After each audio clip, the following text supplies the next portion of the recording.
दोस्तों, स्वामी विवेकानंद जो कहा करते थे, लोग आलसी नहीं होते बल्कि उनका लक्ष्य ही कमजोर होता है।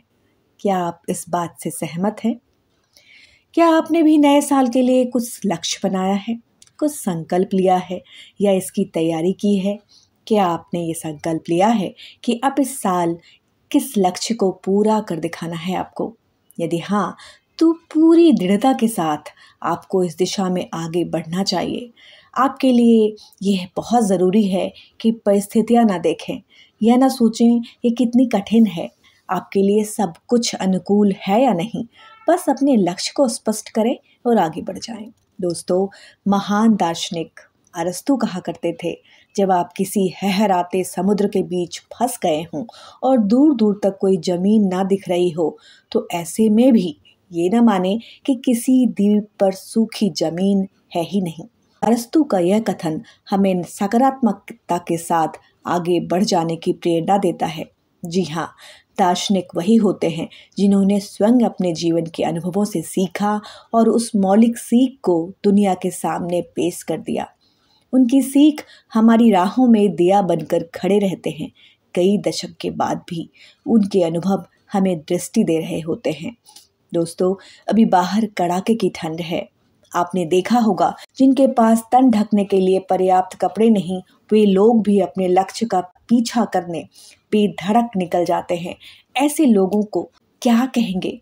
कौन सी ऊर्जा होती है ये? क्या उन्हें सर्दी नहीं लगती?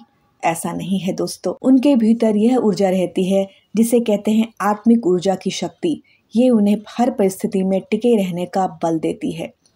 जैसा कि दार्शनिक अल्बेर कामू ने कहा, जीवन की जानलेवा सर्दी के बीच भी उन्होंने ये देखा है कि उनके भीतर कहीं एक अजेय ग्रीष्म ऋतु बची रहती है। यानी चुनौतियां हैं तो उन्हें पूरा करने को लेकर उम्मीद भी तो है, आशाएं भी तो हैं।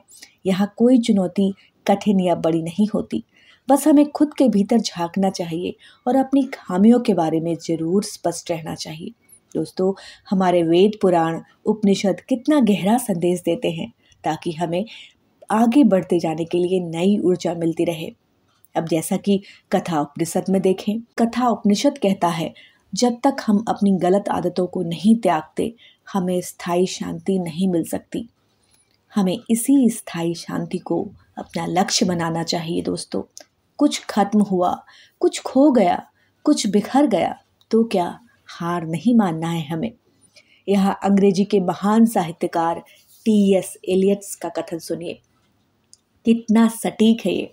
पिछले साल के शब्द पिछले साल की भाषा में थे, अगले साल के शब्दों को कोई एक नई आवाज़ की दरकार है।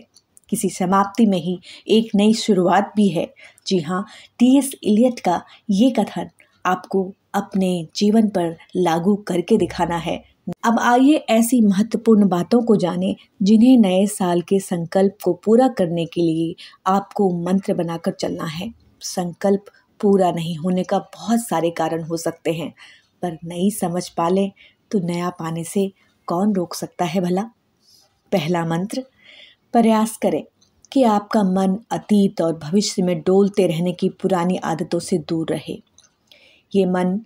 हमारा मन वर्तमान में जीना सीख ले तो सकारात्मक ऊर्जा का भंडार ही भंडार है।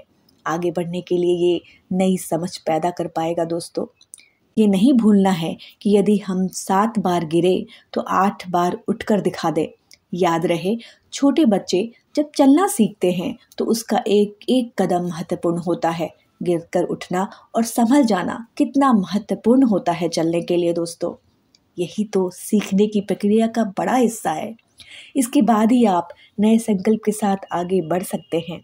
तीसरा मंत्र, आप कुछ नया शुरू करते हैं तो सबसे पहला वार आपका विचार करता है। विचार जो नकारात्मक हैं उनसे पीछा छुड़ा लें तो आपको जीत की राह पर आगे बढ़ने से कोई नहीं रोक सकता। यदि ये होता तो कितना अच्छा होता, ऐसा होता तो क्या होता, हम पहले ही बेहतर थे, अब कमी है हम में। ऐसे विचार त्याग दे दोस्तों। ये हमारी ऊर्जा को नष्ट करते हैं। ना खुद को बेहतर समझे, ना ही कमतर। बस जो है, जहाँ है, वहीं से आगे बढ़ना है। और अंत में यह समझना है कि परिवर्तन को ही अंतिम उद्देश्य न बनाएं। परिवर्तन लाने की प्रयास का उत्सव मनाएं दोस्तों। प्रयास करते चलें। यदि ये प्रयास ईमानदार हैं, विनम्र और उत्साह से भरे हैं, तो परिणाम कभी नकारात्मक नहीं हो सकता। इस तरह की तमाम खबरों के लिए हमें ट्विटर, फेसबुक और यूट्यूब पर लाइक, सब्सक्राइब और फॉलो ज़रूर करें। विधान न्यूज़ पर विस्तार से पढ़ें ताज़ा तरीन खबरें।